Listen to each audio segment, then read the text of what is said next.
ಹಿಂಗೈತೆ ಕೆಳಗೆ ಹಂಗೈತೆ ಗೊಲೆ ಹಿಂಗಾದ್ರೆ ಮುಟ್ಕೊಂಬೋದು ತಬ್ಕೊಂಬೋದು ಬೇಕಾದ್ರೆ ನೋಡ್ರಿ. ಎಕರೆಕ 1300 ಗಿಡ ಬೀಳ್ತೈತೆ.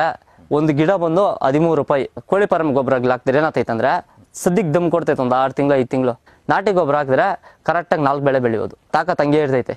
ಸ್ಟಾರ್ಟಿಂಗ್ 1,20,000 ಬೀಳ್ತದೆ ಅಣ್ಣ ಎಕರೆ ಕರೆಕ್ಟಾಗಿ. ಅಪ್ಪ ಹೇಳಿದ್ರೆ ಬೇಡ ಬೇಡ ಅಂತಂದ್ರು. ನಾನಿಲ್ಲ ಬಲವಂತ ಮೇಲೆ ನಾನೇ ಊಳ್ತಿ ಮಾಡಬೇಕು ಒಂದ್ಸಲಿ ನೋಡ್ಬೇಕು ಅಂದ್ಬಿಟ್ಟು ನಾನು ಫಸ್ಟ್ ಟೈಮ್ ಅಣ್ಣ ಊತಿರೋದು ಇದು. ಈ ತರ ಮಾಡಿದೀನಿ, ಇಷ್ಟು ಮಾತ್ರ ಮಾಡಿದೀನಿ ಬೆಳೆ. ಗಿಡ ಊತಾಗ್ನಿಂದ 2 ಕಿತ್ತಣ ಮುದ್ದು ಹೊಡೆದಿರೋದು. 1 ಎಕರೆ ಅಂತಂದ್ರೆ ಮನೆಯವರೇ ಮಾಡ್ಕೊಬೋದು. ಸ್ಟಾರ್ಟಿಂಗ್ ಆಗ ಗಿಡ ಊತಾವಾಗ ಕಾನಕ ಹಿಂಡಿ ಅಂತ ಬರ್ತೈತೆ. ಕಾನಕ ಹಿಂಡಿ ಮತ್ತೆ ಮಾಮೂಲಿ ಹಿಂಡಿ 2 ಸೇರಿಸಿ ಬುಡ್ಗಿಕ ಹಾಕಿದೀನಿ. ಸದ್ಯಕ್ಕೆ ಏನೋ ಗೊತ್ತಿಲ್ಲ, ನಾನು ಬೆಳೆದಿರೋದ್ರಿಂದ ಒಂದು ರೋಗ ಇಲ್ಲ. ಗುಟ್ಗೆ ಹಾಕೇಬೇಕು ಕಂಪಲ್ಸರಿ. ಇಲ್ಲ ಎಕರೆಗೆ ಒಂದು 20 ಗೊಲೆ ಒಂದು 50 kg ಮೇಲೆ ಬರ್ತೈತಣ್ಣ. 40 45 kg ಬಿಟ್ಕೊಡಲ್ಲ ಅಣ್ಣ.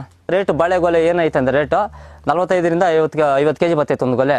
ಇವಾಗ ನಮ್ಮ ತೋಟದಾಗೆ ಬಂದು ತಗೊಂಡೋಗಿದ್ದು 19 ರೂಪಾಯಿಂದ 20 ರೂಪಾಯಿ ಐತೆ. 19 ರೂಪಾಯಿಂದ 20 ರೂಪಾಯಿ ಅಂದ್ರೆ ಎಕರೆಕ 45 ಟನ್ನು 48 ಟನ್ನು ಬರ್ತೈತೆ ಮಿನಿಮಮ್. ನೀವು 19 ರೂಪಾಯಿ ಅಂತ ಲೆಕ್ಕ ಮಾಡಿದ್ರೆ ನಿಮ್ಗೆ ಗೊತ್ತಾಗ್ತದಣ್ಣ. ಕೋಳಿ ಫಾರ್ಮ್ ಗೊಬ್ಬರಗಳೆಲ್ಲ ಹಾಕಿದಾಗ ಅವಾಗ ಏನ್ ಮಾಡ್ತದೆ, ಒಂದು 6 ತಿಂಗಳು ಕೆಪಾಸಿಟಿ ಇದ್ದಾಗ ಮೇಲೆ ಮಾತ್ರ ದಪ್ಪ ಬರ್ತದೆ. ತಾಕತ್ ಇಲ್ಲಿ ಟೈಮಾಗ ಸಣ್ಣಕ್ಕಾಗತ್ತದೆ.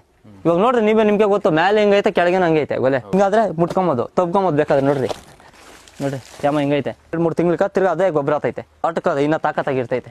ನಾನಿಲ್ಲ ನಮ್ಮ ಅಪ್ಪ ಮೇಲೆ ಜಗಳ ಮಾಡ್ಕೊಂಡು ನಾನು ಉಳೇಬೇಕನ್ಬಿಟ್ಟು 3 ಎಕರೆಗೆ ಬಾಳೆ ಗಿಡನ ಊದ್ದೆ. ಅದು ಪಚ್ಚ ಬಾಳೆ ಊತಿದ್ದೀನಿ. ಊತಿ ಇವಾಗ ಒಂದು 8 ತಿಂಗಳಾಗೈತೆ.